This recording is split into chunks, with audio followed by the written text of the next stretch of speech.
আমার অনাকাঙ্ক্ষিত বক্তব্যের জন্য আমি আন্তরিকভাবে দুঃখ প্রকাশ করছি। আসসালামু আলাইকুম। আশা করি সকলেই ভালো আছেন। আজকে আপনাদের মাঝে কিছু গুরুত্বপূর্ণ কথা বলার জন্য হাজির হয়েছি। আশা করি আপনাদের গুরুত্বপূর্ণ সময় থেকে আমাকে কিছুটা সময় দিবেন। আমি ইতিমধ্যে কিছু রাজনৈতিক বিষয় নিয়ে কিছু ভিডিও আপলোড করেছিলাম।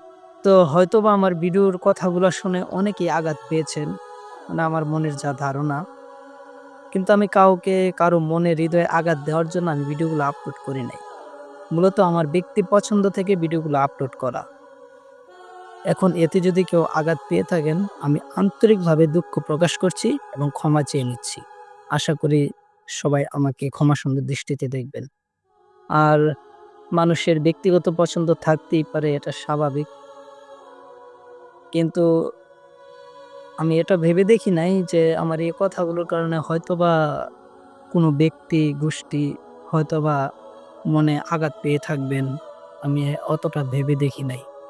আমি আজকে একটা সিদ্ধান্ত নিয়েছি, আজকের পর থেকে রাজনৈতিক বিষয়ে কোনো ভিডিও আমি তৈরি করব না, আপলোড দেব না। হ্যাঁ, আমার ব্যক্তিগত পছন্দ আছে। আমি ব্যক্তিগত পছন্দ ব্যক্তির মাঝে রেখে দেব।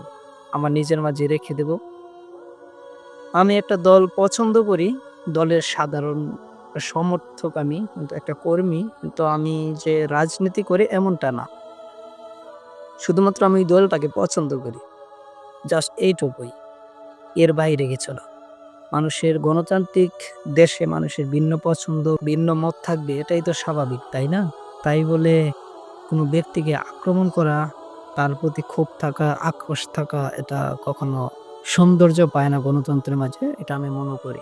আর সবাই আমরা যে দলই পছন্দ করি, যে দলই সাপোর্ট করি না কেন, কিন্তু সবাই আমরা একসাথে একসাথে কাঁধে কাঁধ মিলিয়ে দেশ সুন্দর কিভাবে এগিয়ে যাবে, কিভাবে সুন্দরভাবে চলবে, কিভাবে আমাদের মা-বোন ইজ্জত নিয়ে সুস্থভাবে সুন্দরভাবে ঘরে ফিরতে পারবে, ওই দায়িত্বটা কিন্তু আমাদের সকলের।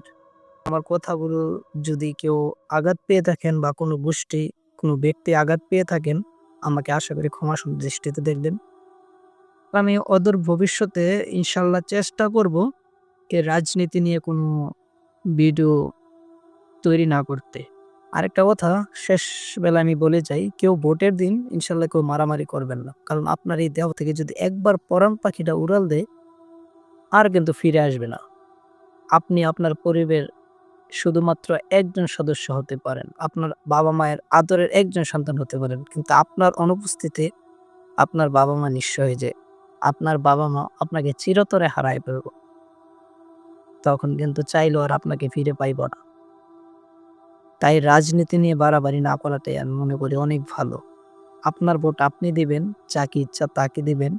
খুব সুন্দরভাবে, মার্জিতভাবে যাবেন ভোট কেন্দ্রে, ভদ্রভাবে ভোটটা দিয়ে চলে আসবেন। আশা করি কোনো বিশৃঙ্খলা সৃষ্টি করবেন না। আপনাদের কাছে আমার এই অনুরোধটা রইল।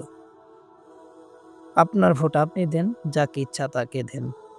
আমরা রাজনীতি নিয়ে আর বাড়াবাড়ি না করি। ব্যক্তি পছন্দ নিয়ে থাকি, ব্যক্তির মাঝেই রেখে দেই। তো সবাই ভালো থাকবেন। আমার জন্য দোয়া করবেন।